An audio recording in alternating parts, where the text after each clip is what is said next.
6 September 2018ના રોજ ભારતની સર્વોચ્ચ અદાલતે એક ઐતિહાસિક નિર્ણયમાં સમલૈંગિકતાને અપરાધ જાહેર કર્યો. કોર્ટે 1861ના ભારતીય દંડ સંહિતાની કલમ 377ને રદ કરી દીધી. આ કલમ અકુદરત અપરાધો સાથે સંબંધિત હતી અને તેના હેઠળ કોઈ પણ પ્રકારની સમલૈંગિક સંબંધોને ગુનો ગણવામાં આવતો હતો. આ અંતર્ગત જો દોષી સાબિત થાય તો આજીવન કેદ અથવા 10 વર્ષ સુધીની કેદ અને દંડની જોગવાઈ હતી.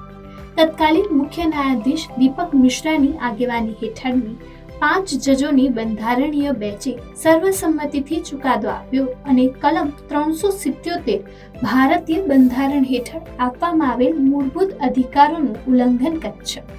LGBTQ સમુદાય પણ સમાન અધિકારો ભોગવે છે અને તેમની ઈચ્છાઓ અને પસંદગીઓ અનુસાર જીવન જીવવાનો તેમને દરેકને અધિકાર છે. સુપ્રીમ કોર્ટનો આ નિર્ણય માત્ર કાયદેસર રીતે મહત્વપૂર્ણ નથી, પરંતુ તેને સમાજમાં LGBTQ સમુદાય પ્રત્યે સકારાત્મક વિચાર અને પરિવર્તનની શરૂઆત કરી છે. આ નિર્ણયને માત્ર ભારતમાં જ નહીં પરંતુ સમગ્ર વિશ્વમાં આવકારવામાં આવ્યો હતો અને તેને માનવ અધિકારની મોટી જીત તરીકે જોવામાં આવે છે. 6 સપ્ટેમ્બર 1965ના રોજ ભારતીય સેનાએ ઓપરેશન રીડલ શરૂ કર્યું, જે 1965ના ભારત-પાકિસ્તાન યુદ્ધનો એક મહત્વપૂર્ણ ભાગ છે.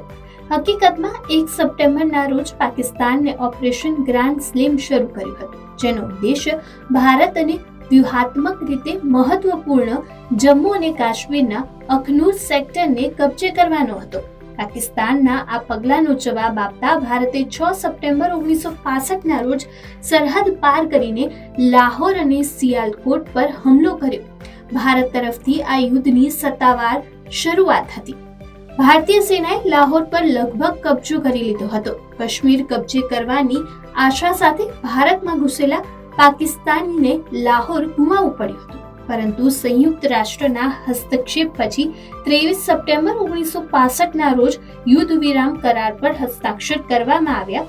બાદમાં ભારતના તત્કાલીન વડાપ્રધાન લાલ બહાદુર શાસ્ત્રીએ પાકિસ્તાનના વડાપ્રધાન અયુબ ખાન સાથે તશકંદ કરાર પર હસ્તાક્ષર કર્યો, જે અંતર્ગત ભારત અને પાકિસ્તાનને યુદ્ધ દરમિયાન હસ્તગત કરેલી જમીન એકબીજાને પાછી આપવાની હતી. પરંતુ આ કરાર પછી જ શાસ્ત્રીજીનું શંકાસ્પદ સંજોગોમાં મૃત્યુ થયું.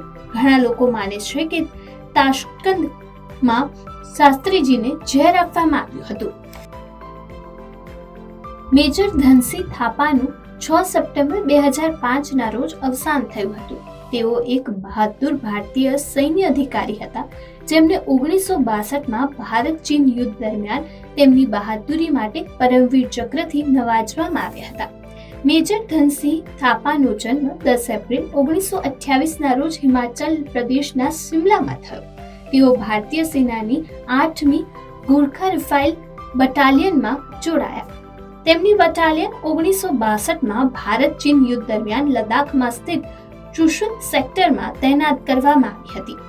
20 ઓક્ટોબર 1962ના રોજ ચીન સેનાએ ચુશુલ સેક્ટરમાં સિરીચાપ એક પોસ્ટ પર હુમલો કર્યો, જ્યાં મેજર થાપા અને તેમની ટુકડી તૈનાત હતી.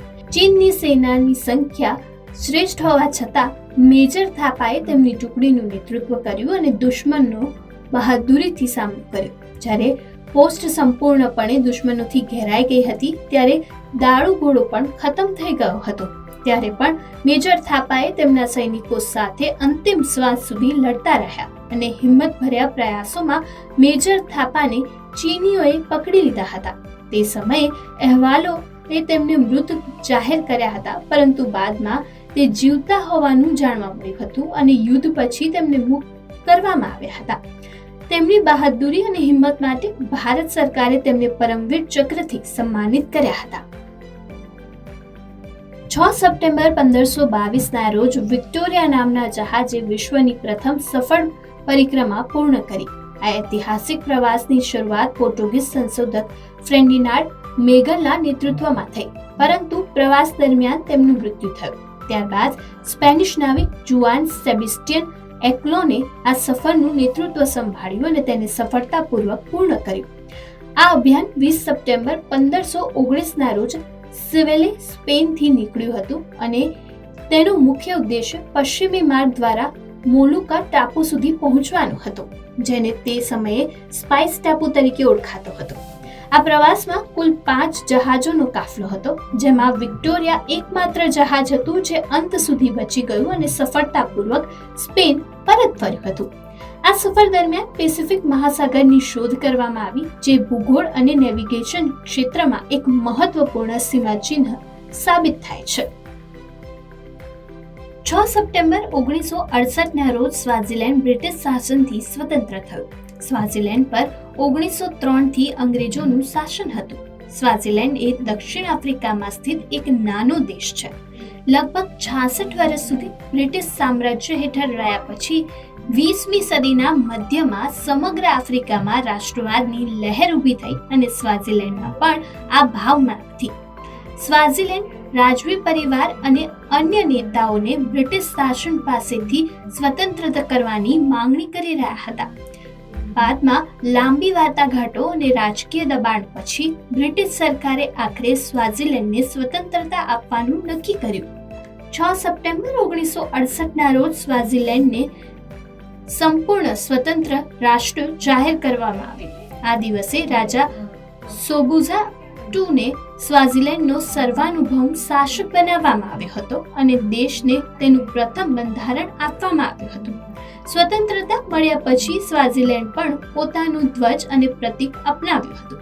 સ્વતંત્રતા પછી સ્વાઝીલેન્ડની સ્થાપના બંધારણીય રાજાશાહી તરીકે કરવામાં આવી હતી, જેમાં રાજા દેશના વડા અને પ્રતિકારાત્મક નેતા હતા. જો કે બાદમાં 1973માં રાજા શોબુઝા બીજાએ બંધારણને સ્થગિત કર્યું અને દેશમાં સંપૂર્ણ રાજાશાહીની સ્થાપના કરી હતી. ત્યારથી સ્વાઝીલેન્ડે સરકારની પરંપરાગત પ્રણાલી જાળવી રાખી અને દેશ હવે ઇસ્ટવાની તરીકે ઓળખાય છે. 6 સપ્ટેમ્બર 1901ના રોજ અમેરિકાના 25મા રાષ્ટ્રપતિ વિલિયમ મેકકિનની ગોળી મારીને હત્યા કરી દેવામાં આવી. રાષ્ટ્રપતિ વિલિયમ ન્યૂયોર્કમાં એક પ્રદર્શનની મુલાકાત લઈ રહ્યા હતા. આ સમયગાળા દરમિયાન એક અજાણ્યા હુમલાખોર લિયોન ઝોગ્લોઝે રાષ્ટ્રપતિ પર ગોળીબાર કર્યો. લિયોન ઝોગ્લોઝ રાષ્ટ્રપતિ પાસે ગયો અને તેમને એક હાથમાં ગોળી મારી અને પછી બીજા હાથમાં ગોળી મારવાનો પ્રયાસ કર્યો. ગોળીબાર કર્યા પછી વિલિયમને તાત્કાલિક હોસ્પિટલ લઈ જવામાં આવ્યા, જ્યાં તેમને થોડીવાર સારવાર કરવામાં આવી, પરંતુ તેમની સ્થિતિમાં સુધારો થયો નહીં. બાદમાં 14 સપ્ટેમ્બર 1901ના રોજ 58 વર્ષની વયે તેમનું અવસાન થયું. આ ઘટના પછી લિયોન ઝોગ્લોઝની ધરપકડ કરવામાં આવી અને ટ્રાયલ પર મૂકવામાં આવ્યો હતો. કોર્ટે તેને દોષિત ઠારવ્યો અને તેને 28 ઓક્ટોબર 1901ના રોજ ફાંસી આપી મૃત્યુદંડની સજા આપવામાં આવી.